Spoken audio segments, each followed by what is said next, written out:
Madam గారు ఏదో చెప్తున్నారు, ఒకసారి వినండి. నమ్ముతాం.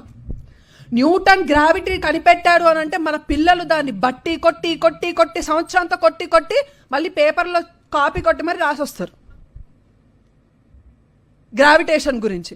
ఋగ్వేదంలో మొదటి శ్లోకం అదే ఉంది. మరి భూ ఆకర్షణ శక్తి గురించి వేదాల్లోనే రాశారు. తర్వాత న్యూటనే ఒప్పుకున్నాడు. ఈశ్వరుడు నోరిచ్చారు కదా అని చెప్పి నోటికి ఏదో వస్తుంది మాట్లాడద్దు మేడం. ఫస్ట్ ఆఫ్ ఆల్ అసలు న్యూటన్కి ఋగ్వేదకి ఎటువంటి సంబంధం లేదు. ఋగ్వేద 18వ శతాబ్దం తర్వాత ఇంగ్లీష్లోకి లాటిన్లోకి ట్రాన్స్లేట్ అయింది. న్యూటన్ గారు 1720లో చనిపోయారు. He doesn't have any access to read and evaluate Rigveda, but you are claiming that he said and accepted Rigveda. మీ చెవిలో చెప్పాడా? ఇంకా మీ మిడిమి జ్ఞానంతో ఏది పడితే అది మాట్లాడొద్దు. ఎందుకంటే మీ వల్ల ఈ వాట్సాప్ యూనివర్సిటీ బ్యాచ్ ఉంటుంది చూడండి, అవి స్టేటస్ పెట్టి సంకలు గుద్దుకుంటున్నారు. మీరు చెప్పేదంతా నిజం అనుకోండి. వాళ్ళకి ఫ్యాక్ట్ చెక్ చేసుకునే ఛాన్స్ ఉండదు. ఇంక మీరు ఏది పడితే అది మాట్లాడతారు. మీలాంటి వాళ్ళ వల్ల నవ్వుతున్నారు బయట జనం మన సనాతన ధర్మం చూసి. మీరు సనాతన ధర్మం కాపాడపోయినా పర్లేదు, కానీ చెడ్డ పేరు మాత్రం తీసి రావద్దు. మీకు నిజంగా చిత్తశుద్ధి ఉంటే, మీరు చేసే పనిలో నిజాయితీ ఉంటే, మన నాగర్ కర్నూలు జిల్లాలోని తెలంగాణలోని దళితులు గుళ్ళోపల రానట్లేదు. ఏ దళితులు హిందువులు కాదా? మీ నిజంగా పోరాటం చేయాలంటే అక్కడికి వెళ్ళి పోరాటం చేయండి. దళితుల వల్ల ఎందుకు ఈ కుల వివక్ష చూపిస్తున్నారు?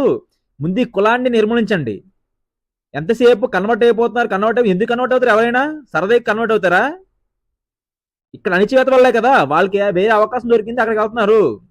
ముందు ఇక్కడ ప్రాబ్లం సాల్వ్ చేయండి. మీరు మాట్లాడే ముందు 1-2 సార్లు ఫ్యాక్ట్ చెక్ చేసుకొని మాట్లాడండి. అండ్ పాయింట్ నెంబర్ 2, అసలు ఋగ్వేదంలోని ఎక్కడ గ్రావిటేషన్ ఫోర్స్ గురించి చెప్పలేదు.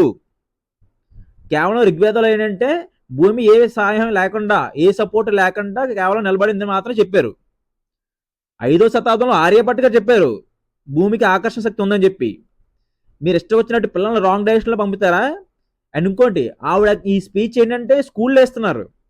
ఆ స్కూల్లో పిల్లలతో పాటు పిల్లల పేరెంట్స్, స్కూల్ టీచర్స్, ప్రిన్సిపల్ కూడా ఉన్నారు. వీళ్ళందరూ కూడా తలకి చెబుతున్నారు గొర్రెల్లాగా, ఇవి ఏం చెప్తున్నా సరే. ఎందుకంటే ఎవరికి ప్యాక్ చేసుకునే టైం లేదు కదా. మీరు ఏం చెప్తే అదే నిజం అనుకుంటారా? ఇంకేది పడితే అది, ఎంత పడితే అంత. ఇదే కాదు, చాలాసార్లు చూశాను మీ వీడియోస్, అందులో కూడా ఏది పడితే అది మాట్లాడుతున్నారు. మీరు హిందూ ధర్మం కోసం పోరాడపోయినా పర్లేదు, కానీ చెడ్డ పేరు మాత్రం తీసి రావద్దు హిందూ ధర్మానికి. మీకు నిజంగా పోరాటం చేయాలనుకుంటే ముందు కుల వివక్ష మీద పోరాటం చేయండి. చాలా ఊర్లో ఇప్పటికీ కూడా దళితుల గుళ్ళోకి రానట్లేదు. అక్కడికి వెళ్ళి పోరాటం చేయండి, అప్పుడు నేనే మీకు సలాం కొడతాను. అంతేగాని ఇలా ఏది పడితే మాట్లాడద్దు మేడం దయచేసి. జై హింద్, జై శ్రీరామ్.